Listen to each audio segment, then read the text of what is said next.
My wife secretly sold our family home for $450, $0, and bought another one with her affair partner, then claimed I was threatening her over the $200, $0 inheritance we never received. And now she's suing me for emotional distress after I found her two affairs involving over $250, $0 in stolen money. I never thought I'd be the guy sitting here, writing about how my wife, Lisa, turned out to be the biggest liar and cheat I've ever met. Honestly, I thought we had a solid marriage, two kids, a nice house, and a pretty good life. But everything started unraveling when I stumbled across something I wasn't supposed to see. It was a slow burn, little signs here and there, but I ignored them because I didn't want to believe the worst, until I found out the truth in the most shocking way possible. It all began a few months ago. Lisa had been acting a little weird, more secretive, more dismissive when I asked about her day. She'd brush me off, make excuses about work or needing me time. Nothing too out of the ordinary at first, just the usual little cracks that you tell yourself aren't that big of a deal. But then she started spending more time on her phone, always hiding the screen when I came near. She'd get defensive if I tried to look over her shoulder, which was weird because she's never been that secretive before. One night I decided to check her phone. I know, bad move, but I was curious. I figured maybe she was talking to friends or maybe I was overthinking it. But what I found made my stomach drop. There were messages, flirty, suggestive texts with a guy named Mark, who I later learned was her business associate. But I could tell it was more than that. They were talking about meeting up, about missing each other, and even plans to see each other at her office after hours. My gut told me this was more than just work talk. I kept digging. Her emails, her bank statements, everything pointed to her secret life. I found receipts for hotel bookings, a new apartment she'd bought with someone named Mark, and a strange withdrawal of $50, $0 that I had no idea about. All this without telling me a thing. She'd been secretly selling our family home, our only asset, while telling me we were saving for the kids' college. The house was gone, sold for $450, $0, and she used that money to buy a new place with her lover, all behind my back. The betrayal hit me like a punch in the gut. I felt numb, then furious. How could she do this? How could she lie about everything, our family, our life, our future? I confronted her that night. I'd had enough of her bullshit, so I laid it all out. Showed her the messages, the receipts, the bank statements. Her face twisted in anger, then denial. She called me paranoid, accused me of threatening her over some supposed inheritance we never even received. Another lie. She spun stories about how I was controlling, how I was making everything up to ruin her. But I wasn't stupid. I knew what I saw. I knew she'd been planning this for months. The way she snapped at me, the way she lied so convincingly, it was like she was a different person. The woman I thought I knew was gone. In her place was someone who'd betrayed me and our family for money and some sick thrill with Mark. And the worst part, she had the audacity to accuse me of threatening her over an inheritance that was never ours, trying to turn the tables and make me look like the villain. The emotional toll of this discovery was brutal. I felt betrayed, humiliated, and angry. All those nights I thought she was working late, she was with him. All those promises we made about being faithful, about building a future, she was tearing it apart behind my back. I started questioning everything, including myself. Was I not enough? Did I miss the signs? Or was she just an expert at hiding her true self? It was a crushing blow, and I didn't know how to process it all at once. I kept replaying her lies, her smirks, her dismissiveness, and I felt this deep ache in my chest that wouldn't go away. I knew I had to do something. I couldn't just sit here and accept that the woman I loved was capable of this level of deception. But what? How do you fight someone who's been lying so well, who's manipulative and cold? I decided I'd gather more evidence, plan my next move carefully. I didn't want to act impulsively and ruin everything, but I also couldn't let her get away with it. The betrayal was too raw, the damage too deep. I just didn't see how I'd ever be able to trust her again. I was lost in a whirlwind of confusion, anger, and heartbreak, trying to figure out what my life was supposed to look like after this. After that night, everything changed. I couldn't sleep, couldn't focus. My mind kept circling back to her lies, her secret meetings, the house she sold behind my back. I felt like I'd been hit by a truck. I started questioning every moment we'd shared, every word she'd ever said. How long had she been lying? How much of our life was just a carefully constructed illusion? The more I thought about it, the more I realized I needed to get to the bottom of this fast. So I started digging deeper. I hired a private investigator. I know, sounds extreme, but I needed proof. I needed undeniable evidence that she wasn't just cheating but also stealing from us. And that's exactly what I got. The pie came back with photos and videos of her with Mark, meeting at that new apartment she bought, even going into hotels together. I saw them kissing, holding hands, clear signs of an affair. Not just a fling, but something serious enough to sell our home for. Meanwhile, I found out she'd been secretly withdrawing money from our joint account. Over $250, $0, stolen from the family savings, or so I thought. Turns out she'd been using that money to fund her affair, buy the new house, and live a double life. I was stunned. How could she do this? How could she betray me, our kids, everything we'd built? I felt sick thinking about how much she'd lied, how she'd stolen from us, and how she'd spun her web of deception. I decided I needed to confront her again, but I wanted to be smart about it. I waited until she was out, then I went through her phone and her laptop. I wanted every detail, every lie, every secret. I found even more evidence: texts, bank transfers, plans to move away. She was planning to disappear with Mark and the money. That was the moment I knew I had to act fast. I couldn't let her walk away with everything, especially not with my kids' future at stake. When I finally confronted her with everything I'd uncovered, her reaction was almost laughable. She played the victim card, said I was threatening her over some inheritance we never even got, that I was paranoid and controlling. She everything spun stories about how she was just trying to find herself, how I was making her feel trapped. But I wasn't buying it. Her lies had no end, and her face was so full of contempt it made me sick. She looked at me like I was the one in the wrong, like I was the one ruining everything. I felt a storm of emotions: anger, betrayal, sadness, and a strange sense of relief that I finally knew the truth. But mostly I felt heartbreak. The woman I'd trusted, the woman I'd loved, she'd been lying to my face for months. She'd been sneaking around, stealing from us, and planning her escape with Mark. I realized then that I couldn't trust her anymore, not after all this. I started to see her for what she really was: selfish, manipulative, and utterly unfaithful. That night after the confrontation, I sat alone in the dark, staring at the evidence I'd collected. My hands trembled. I didn't know what to feel. Part of me wanted to break down, to cry and scream at the universe for giving me this nightmare. But another part was furious. Furious that she had the nerve to lie, to cheat, and to steal from us. I felt like I'd been punched in the gut so many times I couldn't breathe. This wasn't just about infidelity anymore. It was about betrayal on a level I'd never expected. In that moment, I made a decision. I'd fight back. Not just to save what was left of my dignity, but to protect my kids from the fallout. I started planning my next move: legal action, confronting her publicly, maybe even exposing her to everyone we knew. I knew she'd spin her lies, try to manipulate her way out of everything, but I also knew I had enough evidence to bring her down. She thought she could lie her way out of this mess, but I was determined to make sure she paid the price for what she'd done.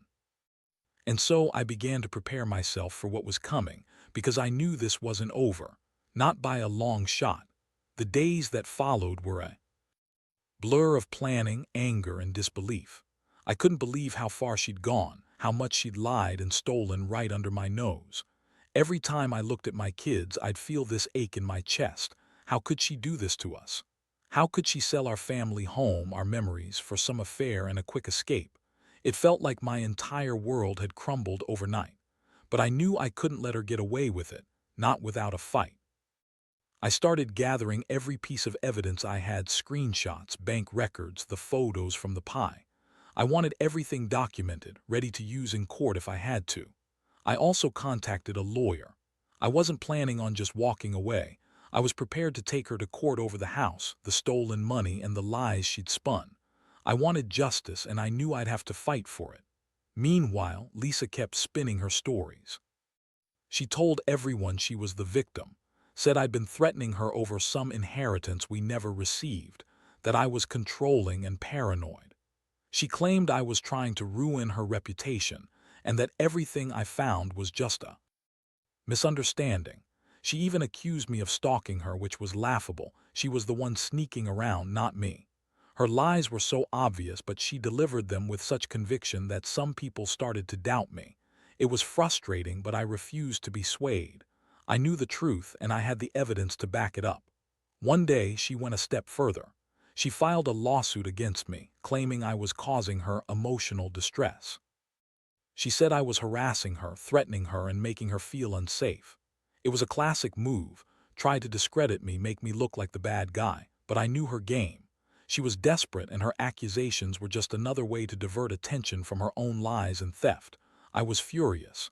How could she spin this so easily? How could she pretend to be the victim after everything she'd done? I stayed calm, though. I knew that reacting emotionally would only play into her hands. Instead, I doubled down on my plan. I hired a forensic accountant to trace the stolen money, and I worked with my lawyer to prepare for the upcoming court battle. I wanted her to pay for what she'd done. She'd betrayed me, betrayed our family, and she deserved to be held accountable. I also started looking into the legal options for reclaiming the house and the stolen funds. I wasn't just going to let her walk away with everything. In the meantime, I started reaching out to friends and family, telling them what I'd uncovered. Some believed me right away, others were skeptical. It was tough explaining everything, how she'd lied, sold the house, and spent over $250, $0 of our money on her affair with Mark. I felt exposed, vulnerable, but also relieved that I'd finally spoken the truth. I needed allies, and I knew I'd need support to see this through. The emotional toll was enormous. I felt betrayed, angry, and exhausted. Every day was a fight to keep my composure, to stay focused on the goal. I couldn't let her manipulate me anymore, not after everything she'd done. I kept replaying the moment I found out, the moment I saw her with Mark, the moment I realized she'd been lying about everything. It haunted me, but I also knew I had to stay strong, for my kids' sake, if nothing else. As I prepared for the legal battle ahead, I realized something. I was done being the victim. I was going to fight for what was rightfully mine, for the truth, and for my peace of mind. I knew she'd try to spin her lies in court, but I had the evidence to silence her. I was tired of her manipulations, tired of her lies, and tired of feeling like I was losing everything.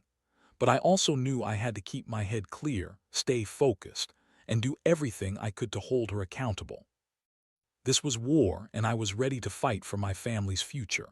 The court date finally arrived, and I felt a mixture of dread and resolve. Standing there in front of the judge, I knew I had done everything possible to prepare.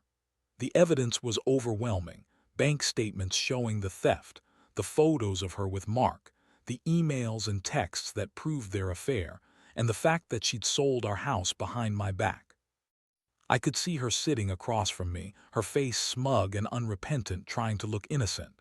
It made my blood boil. She had her lawyer, of course, spinning her narrative, claiming I was a jealous, controlling husband who was paranoid about her every move. She insisted she never stole a penny, that the sale of the house was a mistake, and that her affair with Mark was just a fling. She even tried to say I threatened her, that I was abusive, lies that she'd clearly rehearsed. But I had the evidence, and I was ready to expose her for the liar she was. When it was my turn to speak, I laid it all out calmly but firmly. I told the court about her secret sale of our home, the stolen money, and the affair with Mark. I showed the court the bank records, the photos, the emails.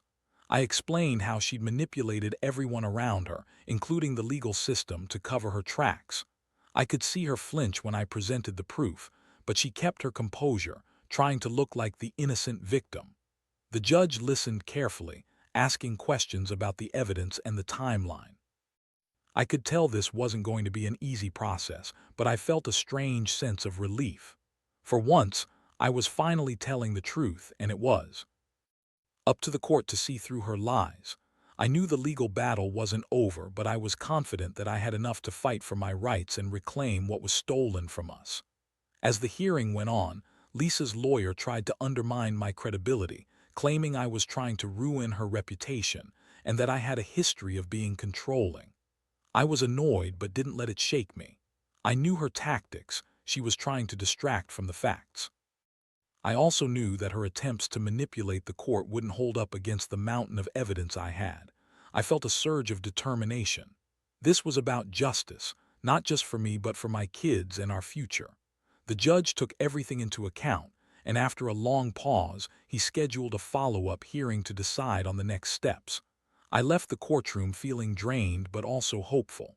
I had laid everything on the table, and I had done my part. Now it was up to the legal system to do its job. I knew Lisa would try to twist things in her favor, but I was prepared. I had the truth, and I was ready to fight for it. Walking out of the courthouse, I felt a strange mix of relief and anxiety. The road ahead was still uncertain, and I knew she'd come back swinging. But I also knew I had the moral high ground, and that I'd done everything I could to expose her lies. I looked at my kids waiting outside, and a wave of protectiveness washed over me. No matter what happens next, I'm going to make sure they're safe and that they see the truth about their mother and about what real betrayal looks like. This isn't over, but I'm not backing down.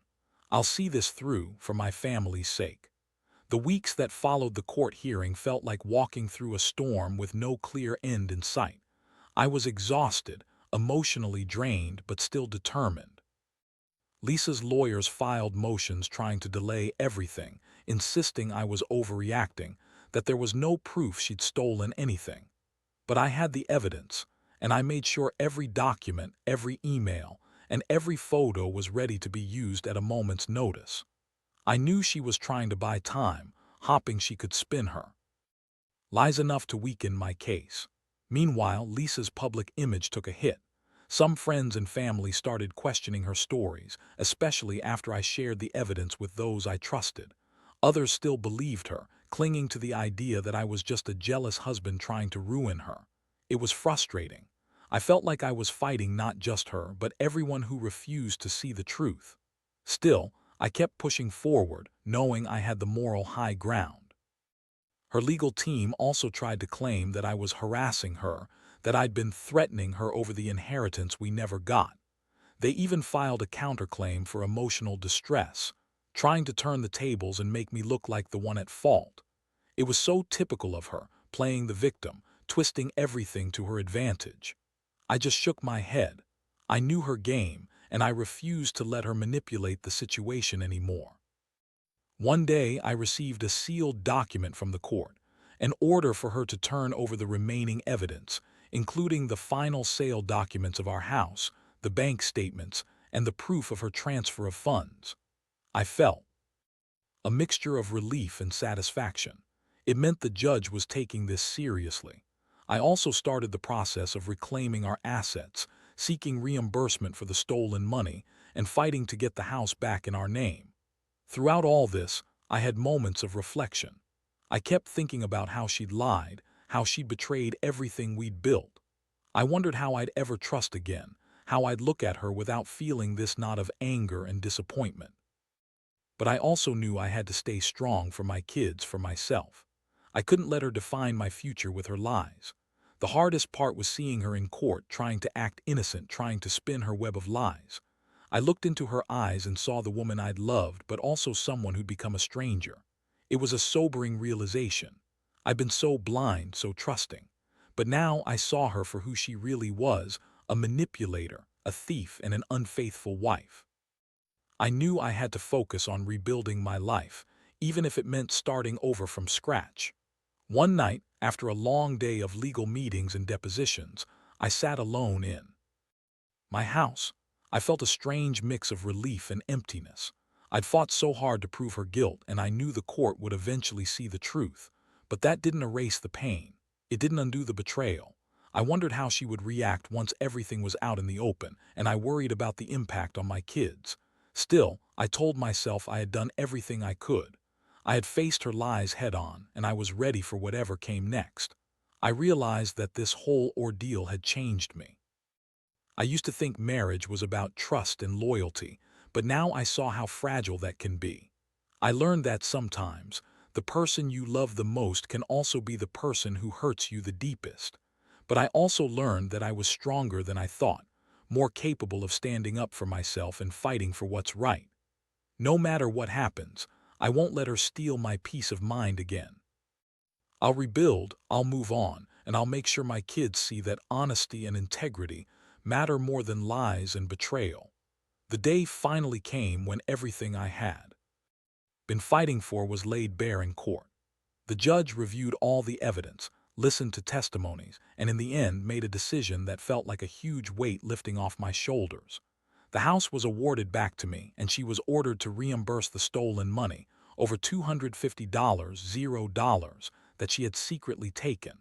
The court also dismissed her claims of emotional distress, citing a clear pattern of deception and manipulation. It was a victory, but not without its scars.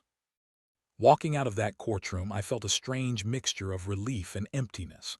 The battle was over, but the emotional wounds lingered. I knew my trust in her was shattered beyond repair. The woman I had loved, who once seemed so perfect, had betrayed me in the most profound way.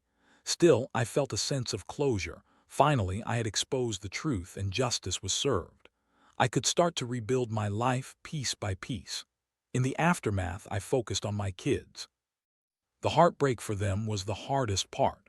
They deserved stability and honesty, and I promised myself I would do everything to give them that. I kept the details of the court case private, shielding them from the worst of the drama.